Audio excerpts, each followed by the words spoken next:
pois teu é o reino, teu é o poder em tua, é a glória para sempre. Amém. pois teu é o reino, teu é o poder em tua, é a glória para sempre. Amém. Pois teu é o reino, teu é o poder em tua, é a glória para sempre. Amém. Teu é o reino, teu o poder, tua é a glória para sempre. Sempre amém. Sim, Senhor. Para Sempre amém.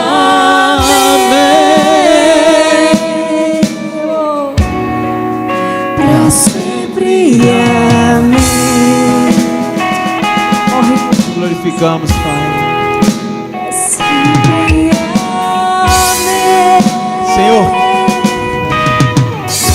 queremos entrar em uma nova dimensão. Hoje o Senhor vai falar conosco a respeito dessa dimensão. Amém? Pode baixar um pouquinho, Sebastião, por favor. No livro de Lucas, no capítulo 19. Lucas, obrigado meninos, amém? Lucas 19, o encontro de Jesus nessa dimensão, essa mesma dimensão que Ele quer que venhamos a encontrá-lo. Nós já ouvimos tantas mensagens sobre Zaqueu, mas há uma dimensão que Zaqueu entrou e que eu creio que Deus tem para a gente também. Afinal de contas, se não tivesse, não estaria na palavra. Lucas 19, no versículo 1, diz assim: E tendo Jesus entrado em Jericó, ia passando, e eis que havia ali um homem chamado Zaqueu, e este era chefe dos publicanos, e era rico, e procurava ver quem era Jesus, e não podia por causa da multidão, pois era de pequena estatura. E, correndo adiante, subiu em uma figueira brava para o ver, porque havia de passar por ali. E quando Jesus chegou àquele lugar, olhando para cima, viu e disse-lhe: Zaqueu, desce depressa, porque hoje me convém repousar ou pousar na tua casa. E apressando-se, desceu e recebeu alegremente. E vendo tudo isso, vendo todos isto, murmuravam, dizendo que entrara para ser hóspede de um homem pecador.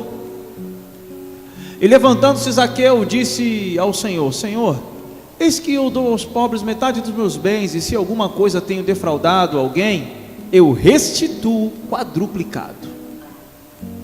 E disse-lhe Jesus: Hoje veio a salvação a esta casa, pois também este é filho de Abraão. Mas pode continuar até o 12. Porque o Filho do Homem veio buscar e salvar o que se havia perdido. E ouvindo estas coisas, ele prosseguiu e contou uma parábola, porque estava perto de Jerusalém, e cuidavam que logo se havia de manifestar o reino de Deus. Disse, pois, certo homem nobre partiu para uma terra remota, a fim de tomar para si um reino e voltar depois. Amém? Pode soltar aí. Jesus estava em Jericó, a cidade conhecida como cidade das palmeiras, cidade dos oásis, cidade aonde outrora tinha sido destruída e tomada por Josué. Josué fez com que as muralhas de Jericó viessem abaixo. Vocês já conhecem a história. E agora Jericó era um oásis de bonança, era uma cidade já não mais amaldiçoada, mas era uma cidade abençoada, uma cidade de muitos encontros, uma cidade de muitas idas e vindas, uma cidade aonde era conhecida na tradição judaica cristã como uma cidade aonde havia cura, porque foi ali que Eliseu também operou a cura das águas amargas para águas doces. Era uma cidade que tinha uma importância muito grande, tanto para judeus, árabes, gregos, romanos. A cidade tinha um significado especial. Jesus Cristo estava passando por ali, e quando ele passou por ali, este homem, Zaqueu, porque nós acabamos de ler que ele sabia que Jesus Cristo passaria por ali. Esse homem entrou em uma nova dimensão de fé. Esse homem de pequena estatura ficou grande, ficou enorme, virou um gigante. Ele entrou em uma dimensão que, se ousarmos entrar, vamos entender muitas das coisas que Deus tem para nós. O nome Zaqueu vem da raiz justo, tzaidik no hebraico, ou tzaidaká, que é justiça. O nome de Zaqueu não é Zaqueu, é tzaidaká, tzaidik, e que significa justo, que daí vem a raiz da palavra justiça. Zaqueu, o justo, era chamado justo, mas era ladrão. Então havia um constrangimento no seu nome, a sua identidade era deturpada. A sua identidade era fragmentada, desfragmentada, a sua identidade era partida, era corrompida. Era como se alguém te chamasse assim, ou leal e você fosse desleal, como se alguém te chamasse assim, chamasse você assim, ou técnico na sua empresa, técnico de finanças e controle, vem cá, e você não fosse um técnico de finanças e controle. Tem uma série que passa na TV a cabo que é Suits. Eles são advogados e tem um rapaz muito novo que fraudou Harvard. Ele é muito inteligente, então ele entrou naquele escritório sem ser um advogado formado, mas pela sua inteligência, ele fez a prova, entrou como se fosse, mas ele não é um advogado formado. Porém, ele é um dos melhores advogados daquele lugar. E aos poucos as pessoas começam a descobrir, e ele começa a ficar constrangido perante algumas pessoas, porque elas descobrem que ele não é um advogado, e porém, ele faz papel de advogado em um dos escritórios de advocacia mais importantes daquela cidade dos Estados Unidos. Bom, essa era a vida de Zaqueu. Mas Zaqueu resolveu construir tudo de novo, reformar tudo de novo. Zaqueu decidiu fazer as coisas novas. Zaqueu disse: chega de viver nessa dimensão rasa, supérflua, nessa lógica de tragédia, aonde eu sou o chefe dos publicanos, aonde eu cobro 10 quando era para cobrar 5, onde eu cobro 1000 quando era para cobrar 500, e as pessoas me colocam, o meu pai projetou em mim, porque é uma vida justa, porque ele colocou meu nome justo. Então chega de viver dessa mentira. Eu quero viver aquilo que Cristo tem para mim. Então eu vou me esforçar para que isso aconteça. Entenda, havia um investimento na vida de Zaqueu. Havia o investimento dos familiares, porque quando aquele menino nasceu, disseram: esse vai ser o justo, esse vai viver numa dimensão de fé, de justiça. Irmãos, esse nome é muito pesado para os judeus. Só para você ter ideia, em Israel, quando alguém passa gritando: sai da cá, e você dá, irmão, se você tiver dinheiro no bolso, você tem que dar, porque você tem que fazer justiça. E a Bíblia diz que quando você faz justiça ao necessitado, justiça ao pobre, o Senhor te recompensa.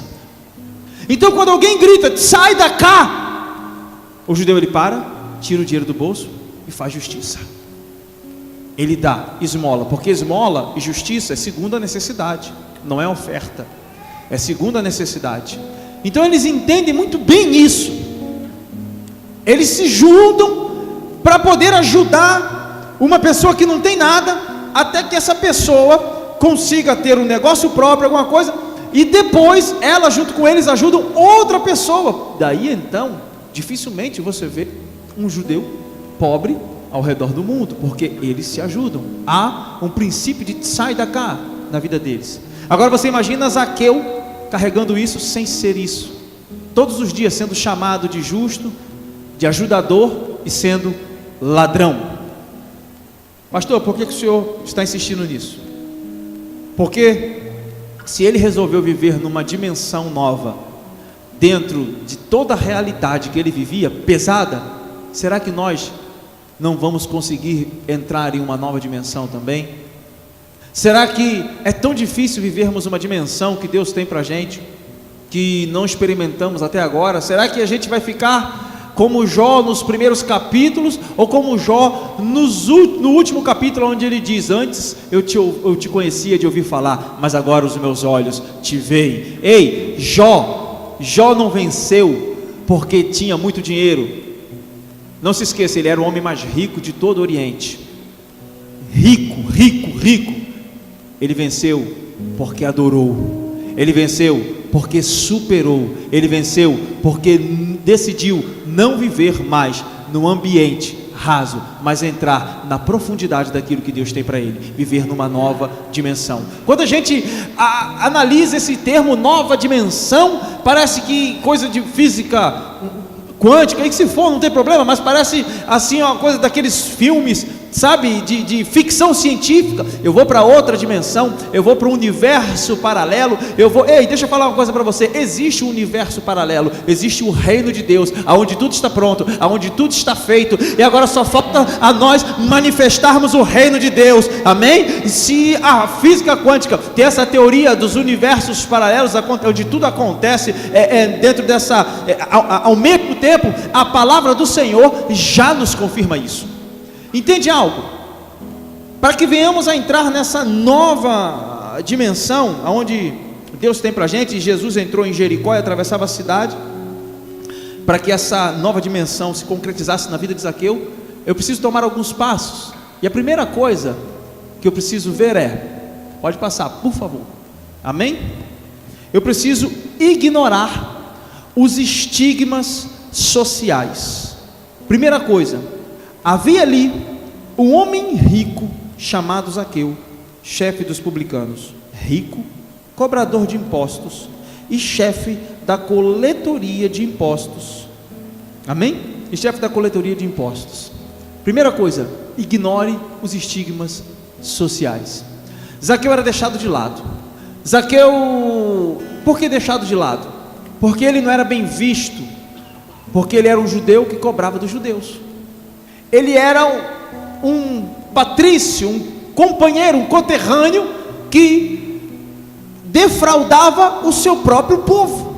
Então, quando o povo olhava para ele, dizia o seguinte: por que ele não está do nosso lado?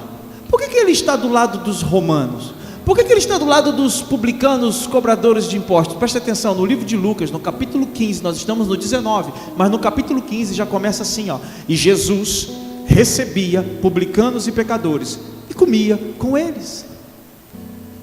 Então havia um estigma sobre Zaqueu, um estigma de ele era para ser justo e não é, e ainda por cima trabalha contra o próprio povo. Às vezes nós carregamos estigmas sociais na nossa vida, às vezes nós carregamos estigmas da nossa família, e isso tem pego muitas pessoas. Na minha família nunca teve um médico, glória a Deus, você vai ser o primeiro. Na minha família nunca ninguém fez um doutorado, glória a Deus, Deus te escolheu para que você venha a ser o remidor da sua família. Na minha família a gente come assim, vive assim, sempre moramos nessa condição.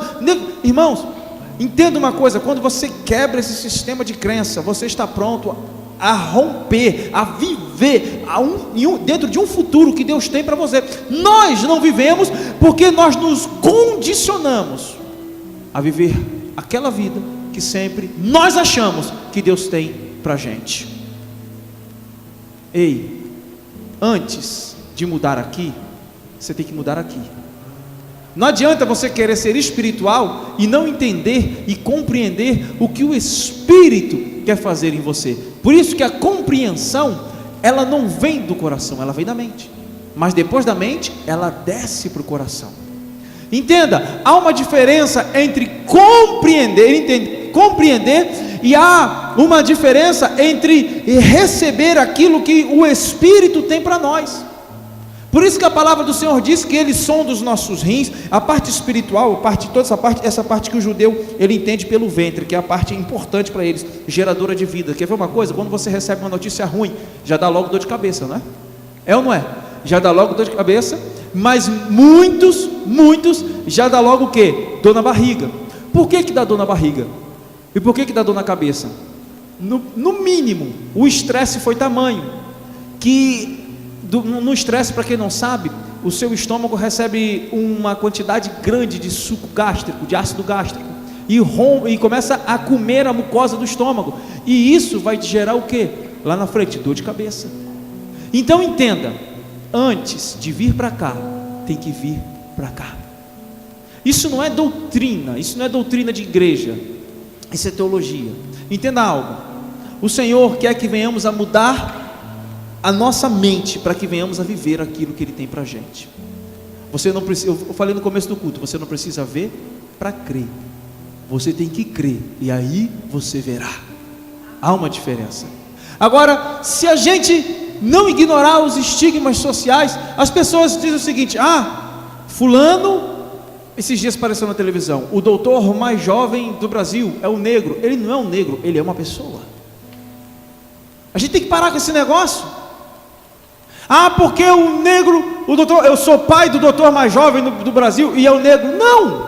Se ele se enxerga como negro, ele entra nessas classes de minorias, e todo esse processo que a gente vê aí, essa briga, esse debate entre direita e esquerda, esse marxismo filosófico, cultural, etc., e todas essas ramificações. Não! Você não é um negro, você não é um amarelo, você não é um cearense, você não é um gaúcho, você não é um nordestino, você é uma pessoa dotada de conhecimento, de cérebro, dotada do Espírito Santo de Deus, e você vai chegar aonde Deus quer que você chegue, independente do lugar onde você nasceu, da família que você nasceu, independente se você aceitou a Jesus ontem, se você aceitou a Jesus há 10 anos atrás, se você entendeu, compreendeu, venceu a batalha da mente, meu irmão, não importa o seu tamanho, você é mais do que vencedor. É um homem de baixa estatura, ele reconhecia sua baixa estatura, mas ele não parou por aí, porque limites não são limitações. Ele subiu na árvore e disse: eu não quero nem saber, Jesus vai passar por aqui, eu vou ver Jesus, eu não quero saber dos gigantes, dos homens de 2 metros, de 1,80 m, que está ali me impedindo de ver a Cristo. Eu vou subir e vou ver a Cristo. Tinham muitos ali, mas Jesus decidiu ficar na casa daquele que não tinha um sistema de crença limitante. Entenda isso. Primeira coisa, acaba com esses estigmas. Passando para o outro, pode voltar, tá rápido você, né? Antes de passar para o outro, tem gente que tem estigma assim: na minha família todo mundo tinha pressão alta e morreu de pressão. Você não sabe que todo mundo tem pressão alta? Faça exercício, para de comer sal e para de pensar besteira e começa a viver a vida que Deus tem para você. Tem gente que já tem a pressão alta só de pensar, já subiu a pressão. Tem gente que aqui agora já subiu a pressão. Vou orar por você, meu santo, vem aqui. Amém. Tem gente, nossa, olha, o irmão do meu avô morreu com essa tosse. O meu avô também começou a tossir e morreu com essa tosse. Mas quando é para viver muito, ninguém pensa. Por exemplo, hoje faleceu o meu tio, ainda há pouco eu recebi a notícia. Um tio meu, 99 anos, tio Zezé, né? Faleceu lá, Zezé é uma figura, um barato. E aí eu, antes de entrar no culto, olha aí a notícia, tio Zezé morreu, 99 anos. O que eu tenho que pensar? Eu puxei a tia Zezé, eu vou viver 99 anos. Se tem alguém na minha família que viveu 130, eu quero viver 130. Amém? Glória a Deus. Eu não vou pensar em quem morreu cedo, meu irmão. Eu não vou pensar em quem estava doente, não, para com isso. Preste atenção. Deus tem um plano grandioso para você, mas mude aqui. Mude aqui.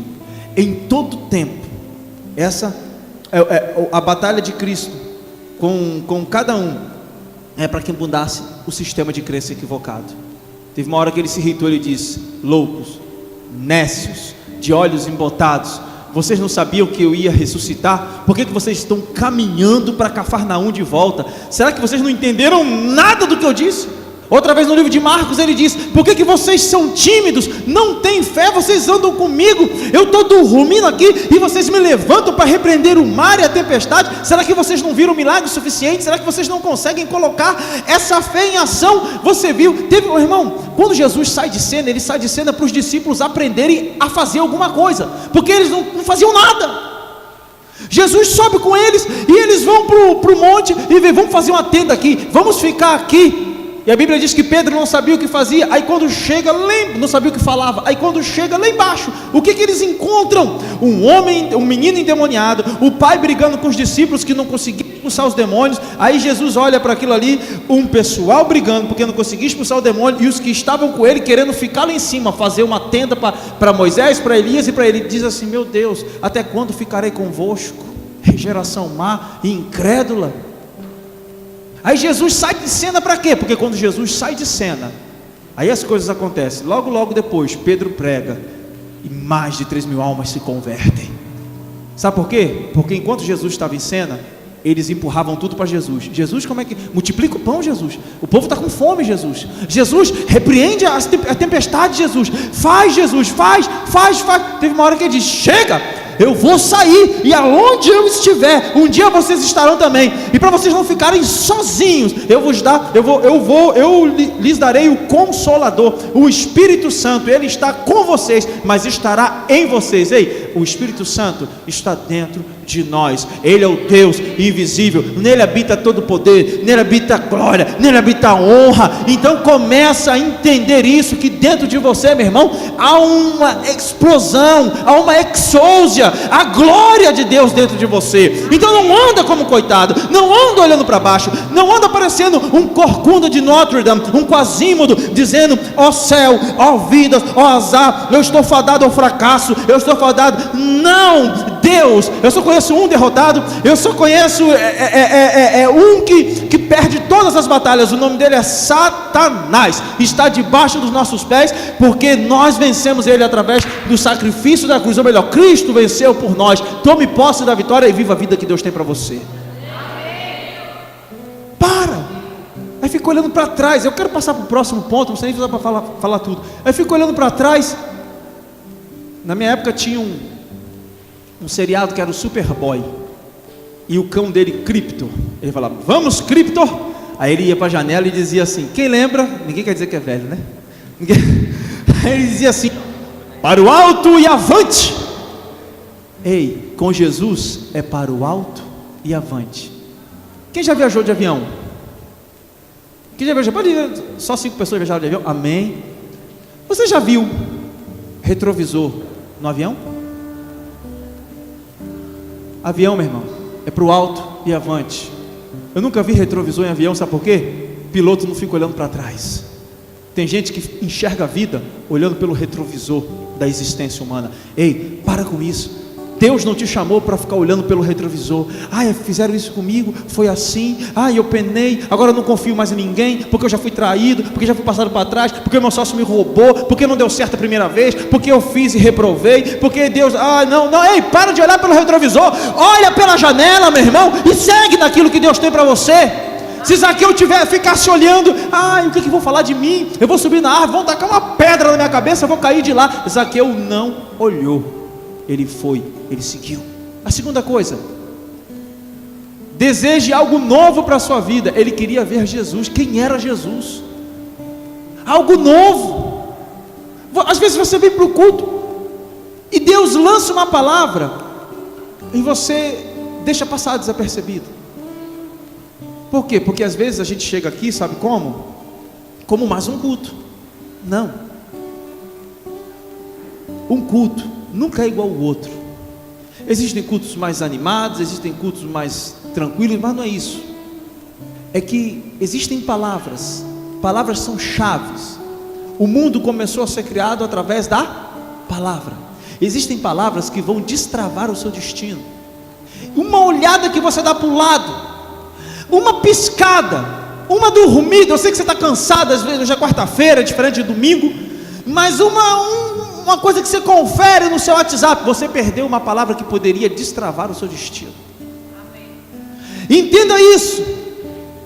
Deseje algo novo. Entre por esse lugar, entre neste lugar com uma expectativa. Quando tocar um louvor lá, pode ser um louvor de 1915, que é os louvores que eu mais gosto. Amém? Então quando você vai cantar, cante como algo novo. E tem louvores maravilhosos, mas um dia desse eu comecei em casa: renova-me, Senhor Jesus. E aquilo começou a me encher.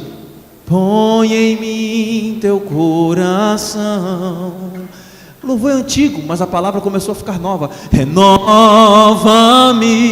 Senhor Jesus. E fui cantando, porque tudo que há dentro de mim necessita ser mudado, Senhor. Porque tudo que há dentro do meu coração necessita mais de ti. O louvor é antigo, mas começa a acender, existem coisas simples, palavras simples, que vão abrir portas extraordinárias na sua vida. Amém. Glória a Deus. Um cofre que guarda milhões é aberto com simples segredos. Nós fomos orar por uma pessoa essa semana, e para entrar na sala dele, da esposa e tal, tinha que ficar tocando, tinha que ter um código para entrar na sala. Para entrar o código, para sair era outro. Você, mas parece que eu estou no Banco Central aqui. Entra na sala, cheio de código. Entenda algo. São aqueles números simples que fazem as portas abrirem. São chaves simples, são palavras simples que faz tudo ser criado. E disse Deus: haja luz, e houve luz. Você entende que não é nada complicado, mas você tem que desejar isso para a sua vida. Você tem que desejar algo novo. Não é mais um culto, não é mais um momento que você entra, não é mais um louvor, não é mais uma palavra, é viver em novidade de vida. Você não vive de culto em culto, você vive de glória em glória. Você não vive de quarta em quarta, de domingo a domingo. Eu agora até o próximo culto com propósito. Agora até o próximo domingo. Não, meu irmão, é glória. A partir de amanhã existe algo novo, ou melhor, a partir de agora já tem algo novo sendo gerado na sua vida. Você é imagem e semelhança de Deus. Se Deus é Espírito, o Espírito de Deus habita em você. Para Deus nada é impossível. Você é imagem e semelhança de Deus. Alguma coisa impossível para você? Pastor, heresia, porque para Deus nada é impossível. Eu sou pecador. Ei, a palavra do Senhor diz: tudo é possível ao que crê. Então não é heresia. Eu tenho que apenas parar com essa síndrome de anão, essa síndrome de pigmeu, e dizer: não, eu vou me trancar no meu quarto, eu vou sumir, ei, para. Entenda que o que busca isolamento procura sua própria ruína, porque aquele que se isola se insurge contra a verdadeira sabedoria. Sabe por quê? Porque a sabedoria está na multidão dos conselhos, diz a palavra do Senhor. A sabedoria nunca está na solidão, mas sim na comunidade. Amém? A terceira coisa: supere as barreiras pessoais. Mas sendo de pequena estatura, não conseguia por causa da multidão. Não conseguia por causa da multidão. Qual o seu bloqueio hoje? Supere, a gente acabou de falar isso. Qual o seu bloqueio? Qual a barreira pessoal que você tem? O que impede você de chegar aonde Deus está propondo para você? Vamos para o quarto. Quarto: corra na direção de Jesus. Assim correu adiante e subiu numa figueira brava para vê-lo, pois Jesus ia passar por ali. Às vezes nós corremos na direção contrária. Às vezes nós andamos em uma direção que Deus não tem para a gente. Às vezes Deus diz direita, a gente vai para a esquerda, porque a direção de Jesus às vezes não é muito confortável. Eu tenho que subir numa figueira brava para correr na direção dele. Deixa eu falar algo cultural aqui, para que vocês possam entender. Um homem de posses e um homem de idade, que não é mais uma criança, em Israel, ele não corre. Você pode olhar todos os vídeos de Israel, você vai ver um judeu dançando no Shabat, mas você não vai ver um judeu correndo. Por quê? Porque correr é coisa de meninos, correr é coisa de criança. Um judeu ortodoxo tradicional, ele tem as suas barbas, os seus filactérios, ele tem o seu kippah, ele tem toda a sua vestimenta, e ele anda encurvado numa questão de submissão, e o seu kippah dizendo: há uma autoridade sobre mim. Então ele anda com aquela barba dizendo: eu sou um sacerdote, sobre mim repousa um sacerdócio, e ele anda dessa maneira. Ele não fica correndo para um lado e para o outro. Ele rompeu com os seus costumes. Zaqueu correu na direção de Jesus, rompendo com tudo que tinham ensinado para ele. Ontem eu estava falando sobre isso. Eu nasci assim, eu aprendi assim. Ai, porque eu vi que tal pessoa disse que era. Não, esquece. É o que Deus está falando para você. O nosso problema é que nós rejeitamos o novo, porque o velho já nos é confortável. Então por que você não fica escrevendo na máquina de escrever e dá o seu notebook para mim? Hein? Quem conhece máquina de escrever? Acho que eu... Então por que, irmão, você... Vamos fazer, eu vou mudar, vou reformular. Então por que você não dá sua televisão smart de LED e volta para aquele caixote quadrado que você tinha? Se você olhar, a base da máquina de escrever e do notebook é a mesma, mas você prefere o notebook. Aonde há o A na máquina de escrever, há o A no notebook. Aonde há o Z na máquina de escrever, é o Z. Aonde há o cedilho, é o cedilho. Aonde há o X, é o X. É a mesma base, porém, tudo é novo. Antigamente, se você falasse que o átomo era a menor parte da matéria, você tirava 10. Hoje você tira 0, porque já não é. Átomo indivisível. Hoje já se chegaram às subpartículas das moléculas atômicas. Então, antes você estava errado? Não, você não estava errado. Era a luz que você tinha. Hoje, você está certo? Você está certo se disser que o átomo não é a menor parte da matéria. Nós aprendemos de um jeito e formatamos aquilo ali e dizemos: não, Deus trabalha desse modo. A ceia é desse modo. O culto é desse modo, o batismo é desse modo, e aí nós vamos inventando as nossas doutrinas e esquecemos daquilo que Deus tem para a gente. Corra para o novo, corra para Jesus. Não chega de ser crente, Gabriela, eu nasci assim, vou morrer assim, e eu vivi sempre assim, e acabou. Corra na direção de Jesus, não vá para o outro lado. Corra na direção dele. Às vezes correr na direção dele, sabe o que é? É abraçar um mendigo. Às vezes correr na direção dele é parar de trabalhar aquele dia. Chegar aquele dia e falar: hoje eu não vou trabalhar, mas eu tenho que fechar uma venda, eu tenho que fazer isso. Não, hoje eu vou me trancar e vou orar e vou me dedicar a ele. Às vezes correr na direção de Jesus é sair do enclausuramento e ir botar a mão na obra e trabalhar. É a direção de Deus. Ele vai te dar a direção. Não há um padrão. Jesus não se encapsula, não se emoldura. Ele é livre. Agora você tem que entender a vontade dele. Entenda isso. Sim. Para que a gente possa avançar, siga fielmente as orientações recebidas. Olha só, quando Jesus chegou aqui, olhou para cima e disse: isso aqui é desça depressa. Quero ficar em sua casa hoje. Ele poderia pensar: em minha casa? Onde são Seus essênios, zelotes, nazarenos e até fariseus estavam naquele lugar, mas o Senhor quer ficar na minha casa.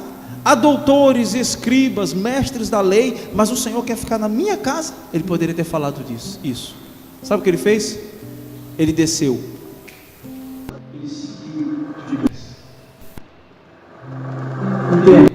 Quando Jesus te deu uma ordem, não tarda em cumpri-la. Se ele disser: faça, siga fielmente. Não diz o seguinte: eu vou fazer, mas eu acho que não é bem assim, eu vou dar um jeitinho. Tinha um amigo meu, que uma vez Deus mandou, ele é vivo ainda, Deus mandou ele dar um dinheiro, dar uma passagem a um pastor, uma passagem que era de Fortaleza, se eu não me engano, de Fortaleza para Juazeiro do Norte. Sabe o que ele fez? Ele foi na empresa, pegou o dinheiro, ele é dono da empresa, pegou o dinheiro e deu ao pastor. E ele saiu de peito estufado dizendo: eu dei o dinheiro da passagem de ano, eu obedeci a Deus. Quando chegou na esquina, o Espírito Santo disse: eu não mandei você comprar. Eu mandei você comprar passagem. Pega o nome dele, pega todos outros e vai comprar passagem. Irmãos, quando chegou na esquina, ele engoliu a seco, voltou e ele disse o seguinte: o nome do pastor era Scott Field, alguma coisa assim, ele era gringo.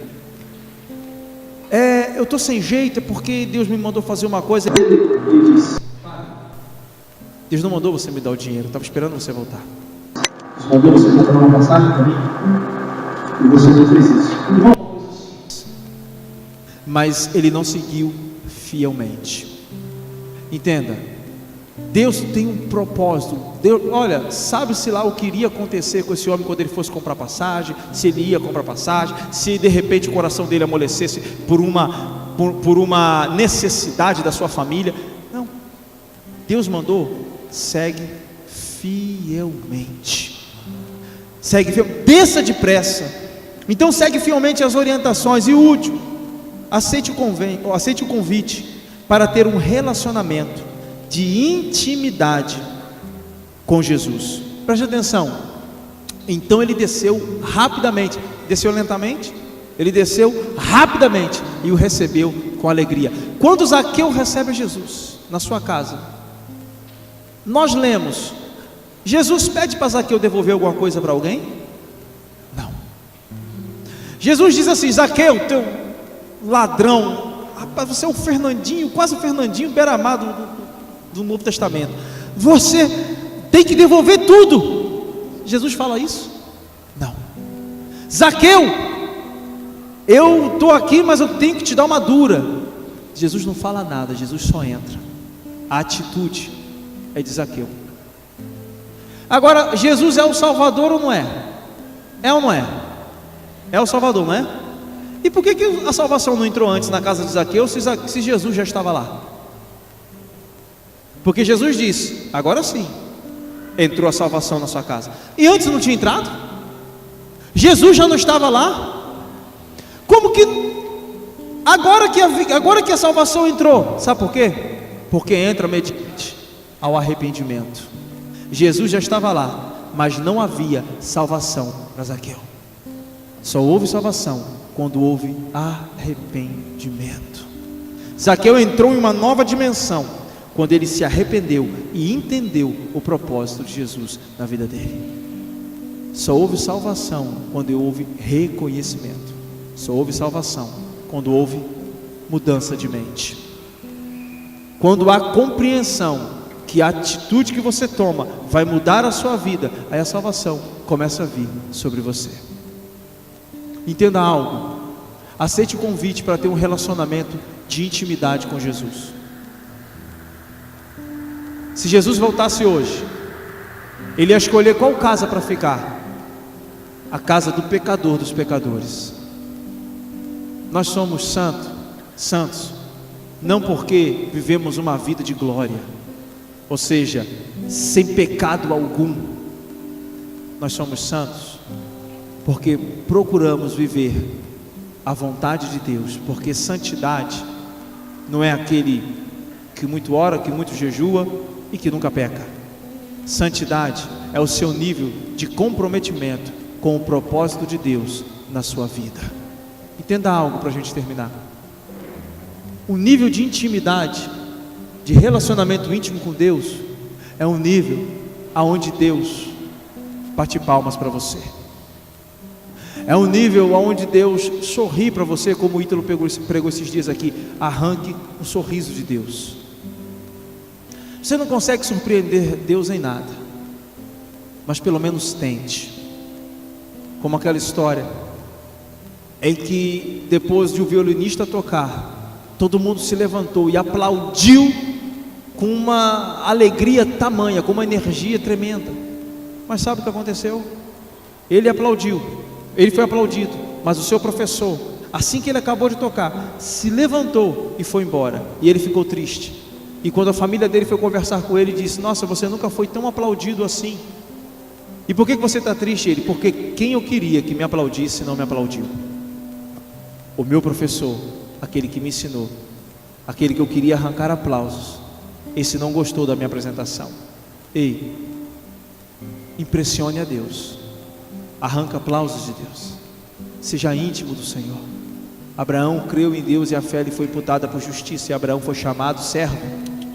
Abraão foi chamado amigo de Deus. O amigo é íntimo.